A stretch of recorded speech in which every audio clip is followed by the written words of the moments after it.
Hi my loves, welcome back to my channel.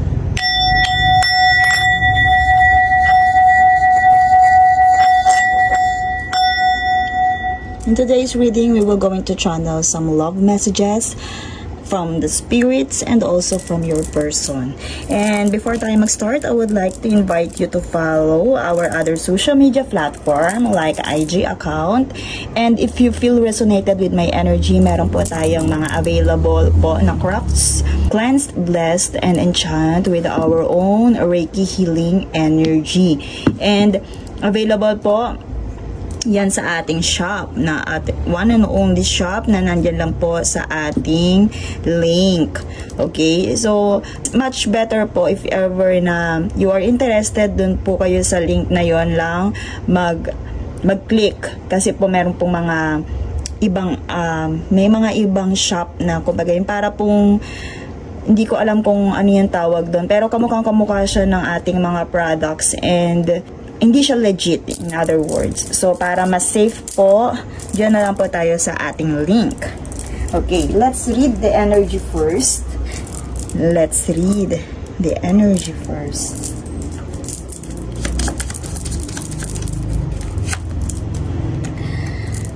The stars. Inspiration, there's hope. Community. And pleasure.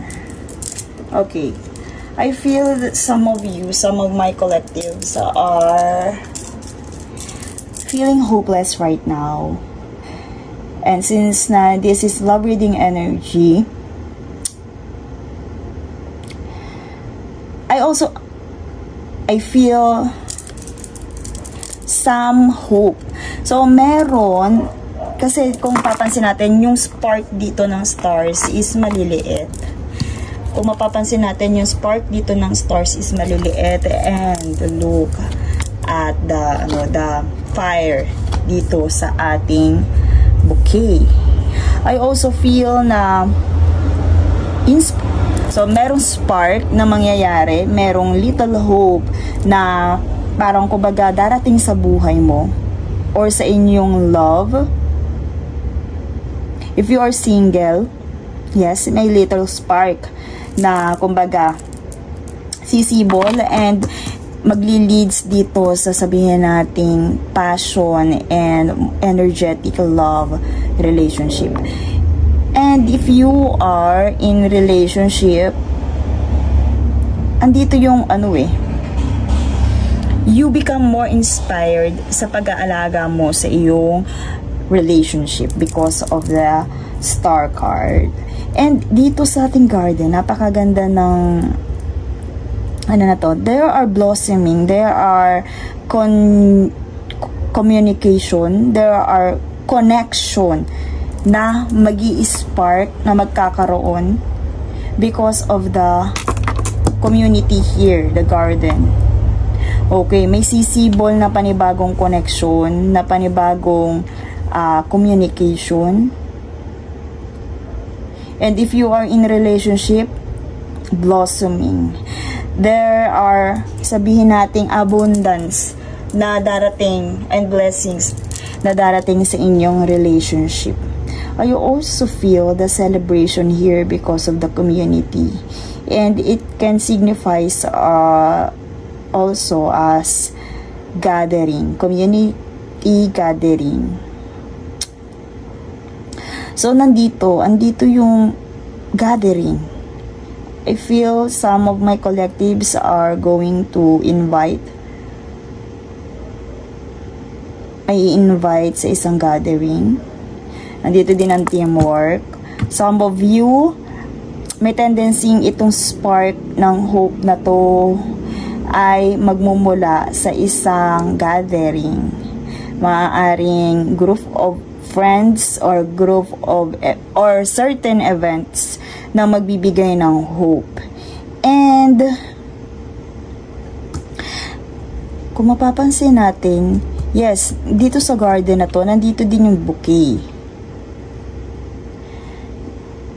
Dito, okay, makakaramdam dito sa event na to magmumula itong spark na to, dito sa gathering, sa connection, sa community gathering na to, sa isang event, pangyayari, situation, teamwork, magmumula itong hope and inspiration na to. If you are single, dito magmumula yun. And eto na nga, kumbaga, ito yung kumbaga magli-leads to sa isang passionate love. I feel na some of you ay magkakaroon ng love life mula dito sa event na to. Nang dahil dito sa event na to. Because of the flowers here and flowers here. I also feel some of you ay makaka-receive din ng bouquet of flowers na encounter mo sa isang event. And I also feel na you are called to be an optimistic when it comes to your love life. Kumbaga, maging optimistic ka lang because the reward is coming. Okay? May paparating na isang nagliliyab, nag-aalab na pagmamahal sa'yo. Just be optimistic and move with inspiration. Okay, let's see the clarifiers about this.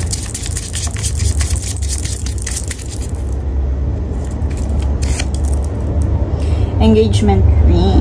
Okay, ayan na nga. Partnership and commitment. Union.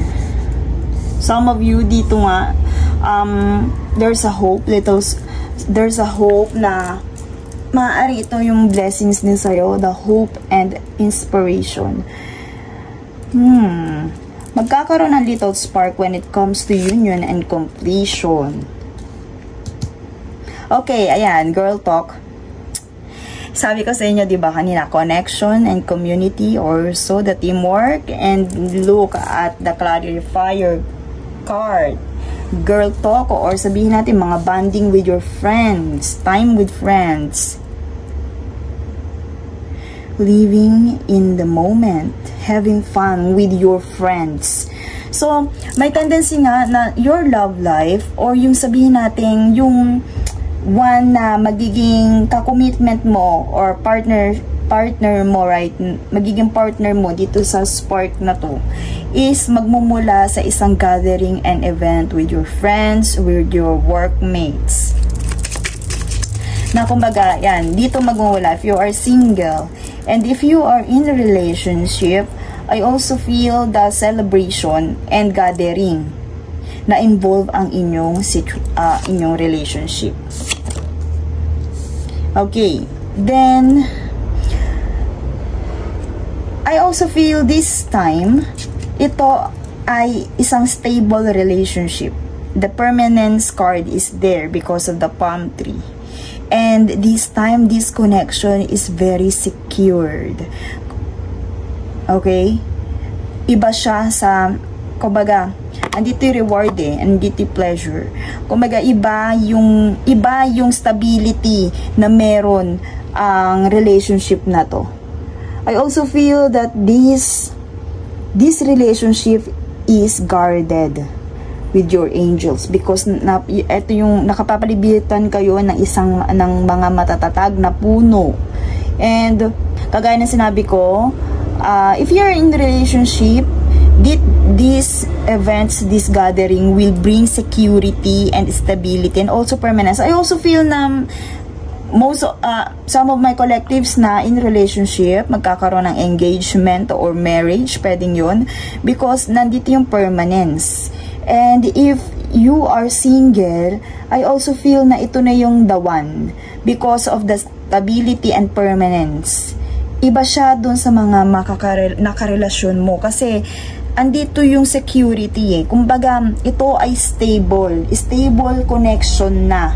Kung before ay parang mga sabihin natin fling or yung kumbaga bigla ding nawawala, this time this connection is very rewarding and blessed from the spirits because andito yung card natin na growth and stability. Okay? And also the permanence. So again, the idea here is magkakaroon ulit ng hope ang inyong love na magmumula sa mga certain events, invitations, gatherings, time with friends, mga fun moments. And if you are single, yun nga, yung mga ganong klase ng bonding, happily see if you are, kunya, di ba, pag single ka, minsan ini-enjoy mo with your friends companionship. Doon magmumula. Okay, yun yung magiging mutual connection ninyo. And yes, the reward here is, sabi ko nga sa inyo, una, spark pa lang, pero ito ay magli-lead sa isang passionate love.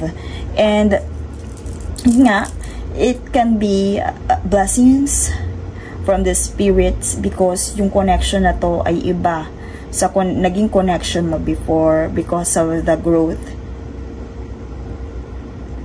and permanence. Okay.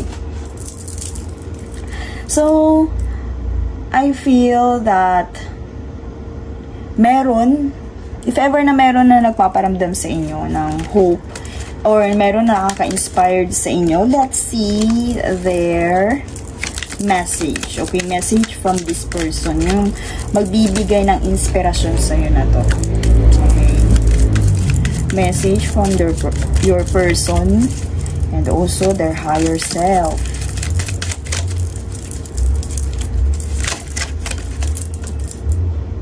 Your family won't like me. Okay. Let's see. Bakit? Sword.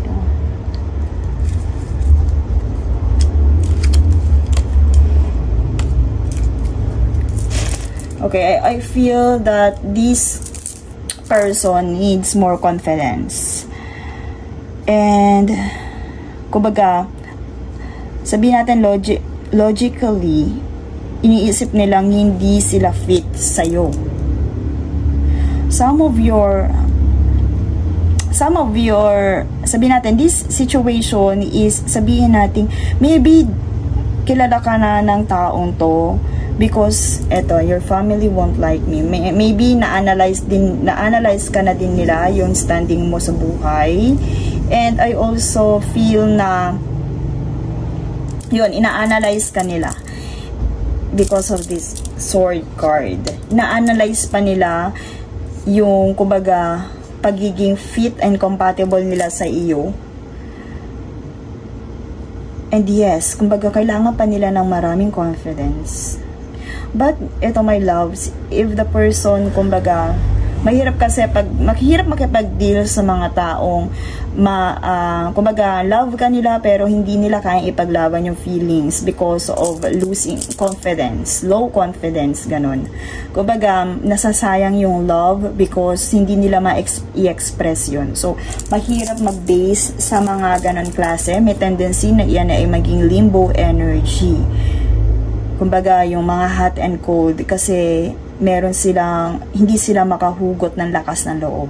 So, it's up to you, my loves, if kumbaga, yun kasi yung kanilang, nag-a-analyze pa sila ng bagay-bagay. May tendency na, yes, they are the one, pero may tendency sayang nila yung kanilang opportunity because of that mindset. Eto, yung kumbaga yung hindi pa nila sinasabi sa'yo is nawawala na sila ng lakas ng loob or nag-based dun sa analyzation nila, parang pinangungunahan nila mga bagay-bagay. So it's up to you, but yun nga, may encounter mo yung taong to or magkakaroon ulit ng spark sa pamamagitan ng bonding or certain event. Okay, let's see the message from your angels. Message from your angels.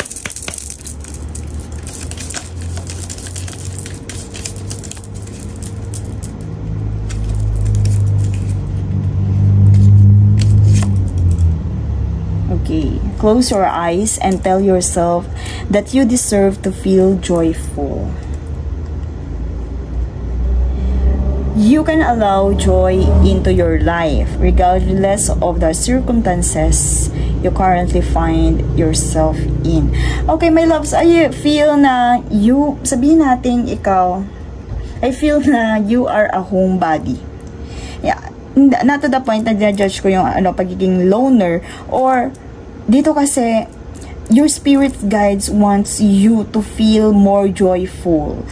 And dito in-advise kasi dito yung time with friends and the community.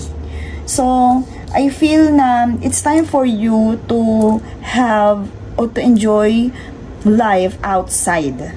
Okay? Though maganda, masarap, masaya yung kumbaga pamumuhay mo in your comfort zone, in your comfort place, pero the spirits are telling you, advising you to enjoy your life outside your home, outside your zone. And sa pamamagitan nga niyan, may tendency dun mo mahanap yung panibagong hope and spark na magbibigay sa iyong love. Okay? Sa iyong love life. And that's all for this reading. Thank you so much and see you in my next one.